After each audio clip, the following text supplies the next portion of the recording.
Hello mga lods, papakita ko po sa inyo ang aking melon na nasa bubong lang po. Yan, ito po siya. Yan, kita nyo may bunga na po siya, di ba? Yan. Kita mo meron na siyang bunga. Ito pa yung isang bunga. Ayun. Yan, ito po. Ano pa yung isang bunga? Ayan, di ba? May bunga na siya kasi laki na halos ng daliri ko at bumubulaklak pa po siya. Ayun, di ba?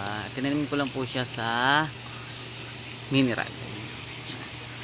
Yan, yun yung pinakatawan niya. Pinutol ko yung iba niyang sanga kasi para hindi makastorbo sa paglaki ng mga bunga niya. Para ano, magsug siya. Para maging focus lang siya dun sa bunga niya. Katulad yung bunga na yun.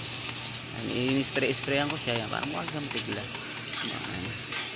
Yan, nalagang siyang tubig sa mataas. Minsan, didiligan ko siya. No. Kahit sa bubong lang siya, lumalaki siya. Nakakatawa, akala ko hindi siya mabubuhay. Ayun, no. Nagkabunga talaga siya. Oh. Milon po yan, milon. Talim pa akong iba. Yung ibang time, andun sa gas station. Mais, may time mo mais. Bumunga ng 14 ba yun? 15. Grabing bunga ng mais. Ang puno lang na. Meron akong yan. Tinan nyo ulit. Yan.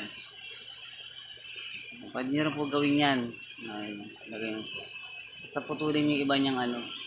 Kasi para doon lang siya pumoko sa bunga niya. Na ilang piraso lang naman. Oh. Kahit mga dalawa, tatlo, okay na yun.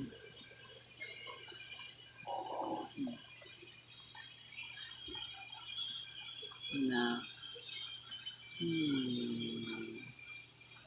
Bye-bye. Hello.